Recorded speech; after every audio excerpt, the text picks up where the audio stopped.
Baik, Assalamualaikum warahmatullahi wabarakatuh. Ya, selamat pagi pada seluruh peserta course sekalian.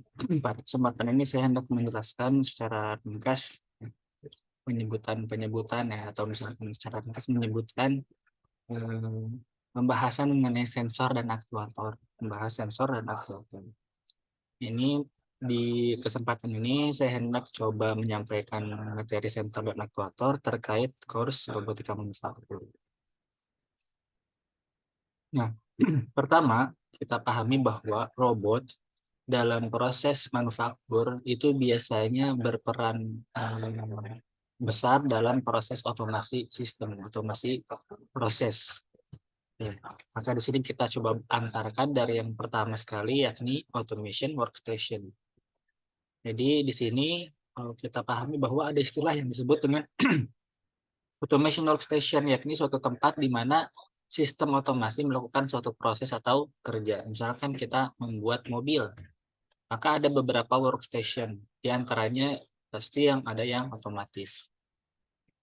Nah, isi workstation itu hal-hal berikut: benda kerja, bahan-bahan, mesin khusus, robot, alat bantu, manusia, dan instruksi cara kerja. Nah, ini pastikan ya kalau misalkan kita menyiapkan suatu workstation, kita lihat harusnya ada hal-hal berikut.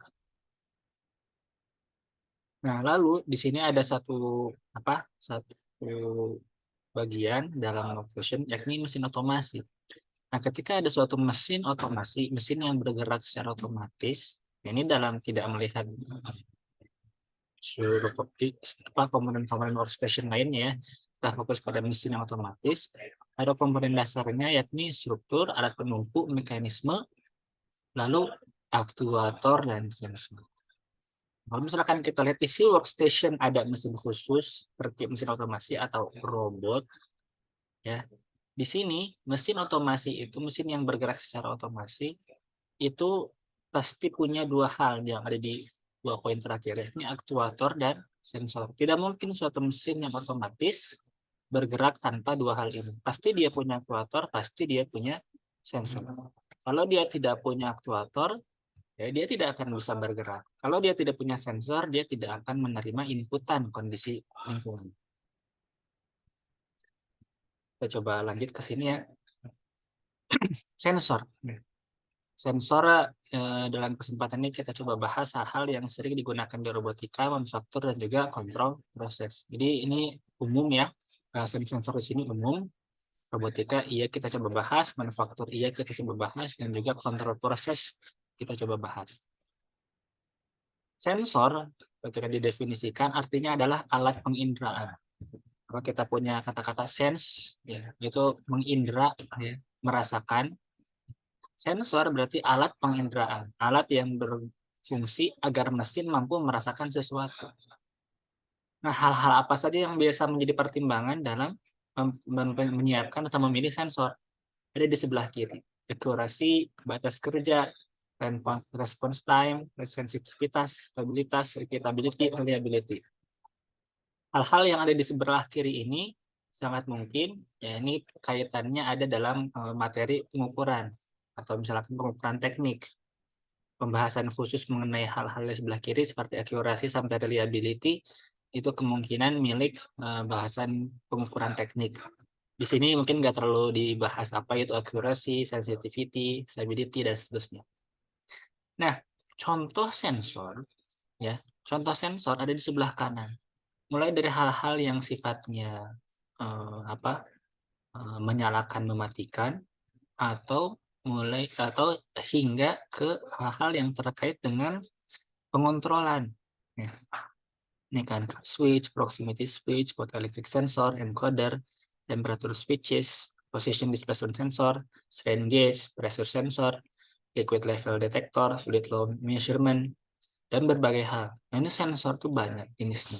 Ketika kita mau mesin kita bisa mendeteksi suatu hal, misalkan ketinggian air, misalkan temperatur air, bahkan misalkan warna air, atau keberadaan posisi, atau jarak posisi, atau orientasi benda, itu bisa.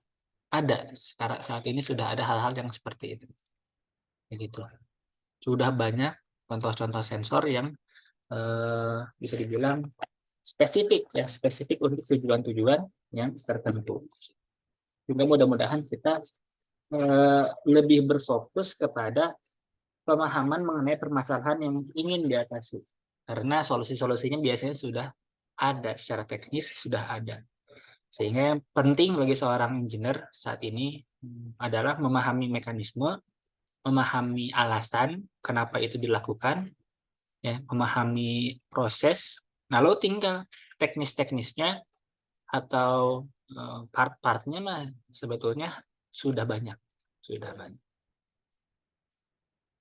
Nah, kita coba bahas beberapa bagian. Pertama ada proximity switch. Ya, proximity switch. Kalau misalkan diterjemahkan secara langsung, proximity switch adalah berarti switch yang bekerja dengan cara mendeteksi ada atau tidaknya objek. Ya, proximity switch. Nah, ketika ada kata-kata proximity, maknanya adalah mengecek ada atau tidaknya benda. Cuma itu dua hal. Proximity switch, ada atau tidak adanya benda. Ya, dia membedakan hal tersebut. Begitu. Nah, cara-cara kerjanya bermacam-macam sesuai dengan ketika kita memilih proximity switch, sesuaikan dengan hal-hal yang sebelah kanan ya. Sensing distance, seberapa jarak yang tersedia antara sensor dengan benda yang ingin dideteksi atau tidaknya. Targetnya, ukuran benda target termasuk materialnya apa. Karena ada proximity switch yang tidak bisa bekerja ketika bendanya plastik. Ada sensor proximity switch yang tidak bisa bekerja ketika bendanya misalkan kertas. Seperti itu. Lalu berikutnya ada force sensor. Nah, force sensor ini salah satu sensor yang cukup umum digunakan di robot-robot arm manipulator ya. Sensor gaya. Dia dipasang di ujung robot sebelum end effector. Ya, setelah wrist dan sebelum end effector. Atau sebelum tool. End effectornya bisa jadi tool, bisa jadi gripper misalkan. Nah, force sensor dipasang di antara wrist dengan end effector. Nah, force sensor bertugas juga biasanya sebagai torque sensor, sensor torsi. Maka suka disebut FT sensor. FT sensor itu berarti force and torque sensor, FT sensor. Nah, FT sensor umumnya memberikan 6 informasi dalam satu waktu. Langsung dia memberikan 6 nilai. Apa saja 6 itu? 3 gaya pada sumbu XYZ dan 3 torsi pada sumbu XYZ. Jadi 6. 3 gaya dan 3 torsi. Nah, itu force sensor. Itu sangat umum disediakan atau dipasang di ujung lengan robot. Berikutnya ada range sensor. Sensor jarak. Range sensor bisa disebut juga dengan distance sensor. Biasanya cara kerjanya adalah dengan konsep emitter receiver. Ya, kalau misalkan kita lihat di gambar sini, di tengah atas sudah diilustrasikan apa sih yang dimaksud dengan emitter receiver. Nah, emitter itu menyampaikan sinyal, misalkan sinyal ultrasonik ke dinding misalkan atau ke benda. Lalu nanti kan dinding itu akan mengembalikan ya, memantulkan sinyal ultrasonik tadi, gelombang-gelombang ultrasonik tadi. Pada receiver dia akan tahu, oh, udah datang lagi nih, sudah datang lagi sinyal yang tadi dikirim. Nah, receiver mengirim itu. Nah, setelah itu dihitunglah melalui ya bisa dalam program atau bisa jadi ada sensor yang sudah punya hitung-hitungan seperti itu. Nah, dalam program dihitunglah nilai S adalah velocity dikali delta T. Yang sensor berikan sebetulnya data delta T. Delta T ini sensor yang memberikan berapa sih durasi datangnya kembali sinyal. Nah, velocity biasanya bergantung pada kondisi kecepatan suara di tempat tersebut. Biasanya. Atau kecepatan gelombang yang dikirim. Biasanya kalau suara ya sudah kurang lebih 330 satuannya saya lupa meter per second atau apa. Ya, kecepatan suara berapa? Input di sana sebagai S. Maka, karena S ini kan jarak bolak-balik. Ketika kita nyari hanya satu jaraknya saja, jarak berangkat, berarti jarak sensor dengan benda, ya udah kita setengahkan S. Dapatlah kita nilai jarak benda.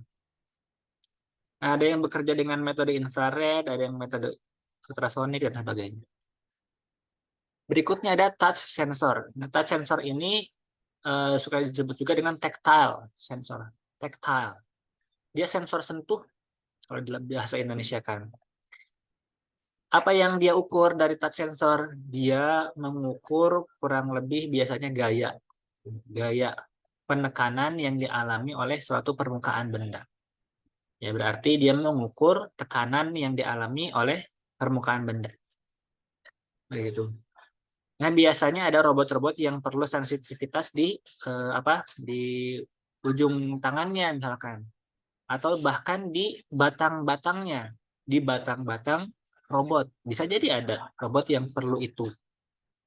Maka dipasanglah tactile sensor untuk merasakan tekanan dari luar. Gitu. Prinsip kerjanya macam-macam, ada yang kapasitif, optik, atau berbasis gaya. Ya, mengukur regangan berarti. Begitu. Macam-macam. Touch sensor, tactile sensor.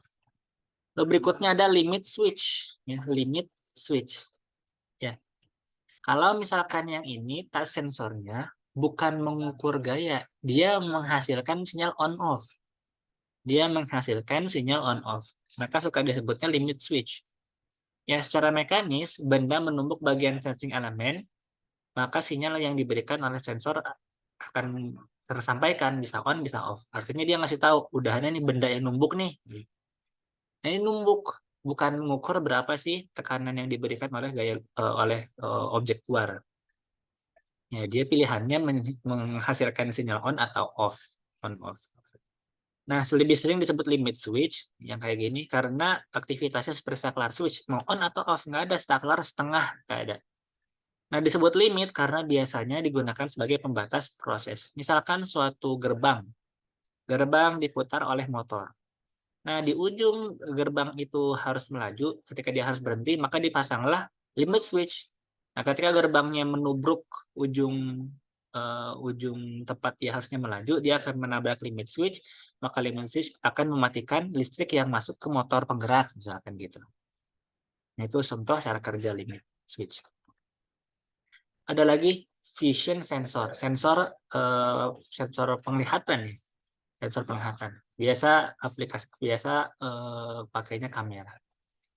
Sensor tingkat tinggi, dia masuknya kelas sensor tingkat tinggi. Pemrosesan hasil vision sensor ini dilakukan melalui machine learning. Artinya kita kalau misalkan mau membuat vision sensor ini menjadi alat-alat inspeksi, maka kita harus memberitahu yang iya dan yang enggak, yang kayak gimana. Diajarkan machine learning, kita inputkan seluruh kemungkinan yang berarti lolos dan seluruh kemungkinan yang berarti nggak lolos gitu. Seluruhnya harus kita ajarkan kepada machine learning ini.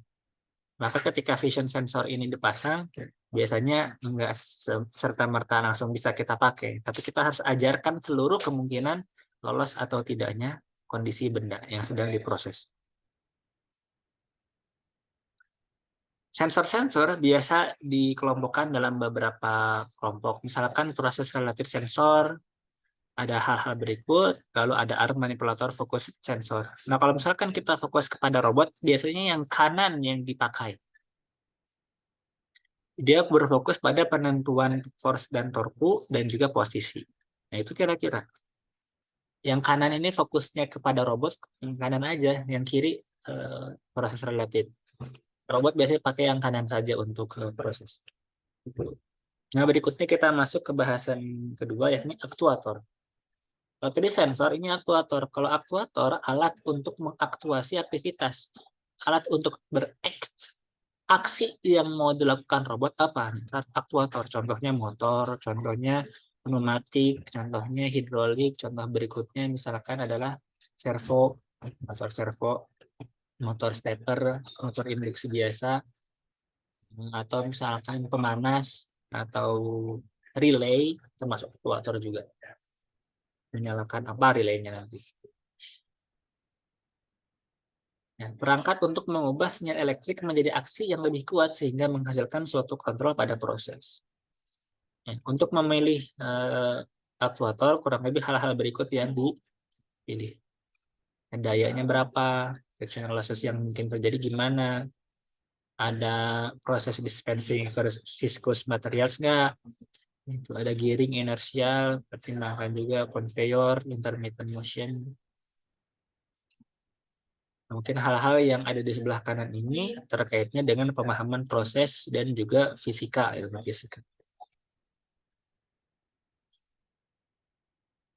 Nah, proses penentuan daya ini sering kali terjadi dalam penentuan aktuator. Utamanya ketika kita memilih motor dan juga silinder hidrolik atau pneumatik. Dalam gerak translasi, besar daya itu hasil kali gaya dengan kecepatan. F kali velocity. F kali velocity. Sedangkan dalam proses rotasi, ya, daya itu adalah torsi kali omega, torsi kali kecepatan sudut. Ya, perhatikan satuan yang dipakai. Jadi ketika kita punya misalkan kecepatan sudut masih dalam RPM, kita ubah dulu ke radian per sekon. Kita misalkan punya torsi masih dalam Newton milimeter, kita ubah dulu ke Newton meter. Sehingga penentuan daya torsi kali omega itu sesuai dengan satuan watt. Satuannya watt. Nah, itu contoh ya, contoh penentuan daya. Contoh penentuan daya lainnya adalah ketika kita mempertimbangkan perubahan energi potensial misalkan. Oh, ini ada barang mau diangkat ke sekian meter ke atas. Maka kita tahu energi potensial yang mau kita berikan kepada benda tadi berapa joule. Lalu kita tanya berikutnya, mau seberapa cepat dia naik ke atas, berapa detik. Maka dengan membagi energi per waktu, kita tahu daya. Itu daya untuk mengangkat. Itu belum daya untuk melawan gaya gesek. Itu belum daya untuk melawan inersia komponen-komponen yang mungkin ikut gerak dengan dia. Itu juga mungkin belum terkait dengan inersia benda-benda yang berputar di tempatnya. Itu kira-kira banyak sebetulnya hal-hal yang bisa kita hitung kalau misalkan mau teliti gitu. Tapi biasanya dalam praktiknya kita pakai namanya koefisien namanya apa, koefisien kerja atau apa namanya. Ya udah, ketika kita punya hitung-hitungan kita kalikan 3 atau kalikan 2 gitu supaya amannya. Di antara rule of thumb yang pernah saya pelajari, kalinya kali 3. Kali 3. Jadi kita punya hitung daya berapa? Kali 3 gitu. Oh, berarti segitu daya yang kita perlu. Insya Allah kuat gitu. Insya Allah kuat. Begitu. Terus berikutnya. Pertama, kita punya aktuator jenis pertama yang kita bahas di sini adalah elektrik motor. Elektrik motor.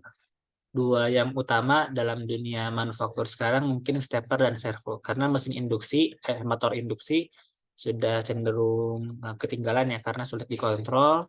Karena mungkin orang-orang zaman sekarang cenderung pengen yang praktis, maka stepper dan servo sekarang lagi naik, cenderung lebih dipilih ya. Nah, apa bedanya stepper dengan servo? Stepper pergerakannya open loop. Ya, dia incremental. Dia disuruh aja mau melangkah berapa kali, 1, 2, 3, 4, sampai 10. Dia nggak tahu sebetulnya dia sudah sampai tujuan atau tidak. Dia open loop, incremental. Bisa jadi di langkah-langkah yang disuruh bahkan dia tidak bergerak. Bisa jadi. Karena dia tidak kuat untuk melawan torsi yang ada di luar. Ya. Stepper punya pole yang ya, kita bandingkan dengan servo, pole-nya biasanya lebih banyak. Nah, stepper keunggulannya adalah dia biasanya baik untuk kecepatan dan akselerasi rendah. Gitu. Lalu stepper ini konstruksinya sederhana dan sistem kendalinya sederhana. Ya, cukup kita berikan suatu komponen yang memberikan sinyal on off atau pulse, ya stepper bisa bekerja. Nah, servo pergerakannya closed loop, artinya dia tahu inputnya. Input apa? Maaf, dia tahu kondisi existing dia sedang di mana. Karena dia punya encoder yang sudah terintegrasi dengan dia. Encoder dia tahu dia sudah berputar berapa derajat. Pole-nya lebih sedikit. Karena basis kerja servo sebetulnya mirip-mirip motor induksi. Ya udah disuruh muter aja. Cuma dia tahu sudah berapa putaran, sudah berapa kecepatannya, sudah berapa derajat sekarang porosnya. Nah, servo ini baik untuk beban yang dinamis, kecepatan dan akselerasi tinggi, konstruksi dan sistem kendali akan lebih rumit. Ketika kita mau pakai servo, biasanya kita butuh orang yang mampu mengontrol servo dan dia harus paham cenderung lebih banyak dibanding orang yang pakai stepper. Nah, terus berikutnya kita punya eh, pneumatik dan hidrolik. Ya, pneumatik dan hidrolik. Ini adalah silinder. Kalau misalkan tadi servo dan stepper atau motor ya secara umum adalah penghasil gerak rotasi, kalau pneumatik dan hidrolik adalah penghasil gerak translasi, gerak lurus ya, gerak lurus. Bedanya apa? Pneumatik bekerja dengan basis gas, berbasis gas. Kalau hidrolik berbasis liquid. Ya, liquid ini benda cair. Nah, apa bedanya? Ya, pertama bedanya di pneumatik karena karena gas itu adalah kompresibel, karena gas itu kompresibel, maka kita bisa semacam menghasilkan keluaran aktivitas silinder yang lebih responsif, lebih cepat. Karena kita cukup menyiapkan gas dalam kondisi bertekanan tinggi. Lalu ketika kita butuh aktuator pneumatik ini bekerja, ya udah kita buka kerannya, langsung keluar, unleash energinya, langsung terpakai. Karena dia bisa terkompresi. Bedanya dengan hidrolik adalah liquid itu, ya liquid sebagai basis kerjanya hidrolik, itu tidak bisa dikompres, dia incompressible. Dia cenderung incompressible. Maka tidak bisa kita menyiapkan fluida cair yang bertekanan tinggi untuk nanti kita pakai secara cepat. Nah, yang akan kita laksanakan adalah ya sudah menyalurkan fluida bertekanan, menyalurkan katakan. Sehingga kita memang senantiasa perlu ada apa semacam pompa yang terus bekerja ketika hidrolik ingin dalam kondisi bekerja. Gitu. Nah, itu kira-kira hidrolik dan pneumatik. Untuk gaya yang dihasilkan, hidrolik cenderung lebih tinggi. Ya, dia mampu mendorong lebih kuat dibanding pneumatik. Tapi untuk respon kerja, pneumatik lebih baik dibanding hidrolik. Baik, itu mungkin ya yang kita bahas pada pertemuan hari ini. Hal-hal lain yang mungkin perlu ditanyakan, boleh ditanyakan melalui kesempatan lainnya. Terima kasih. Assalamualaikum warahmatullahi wabarakatuh.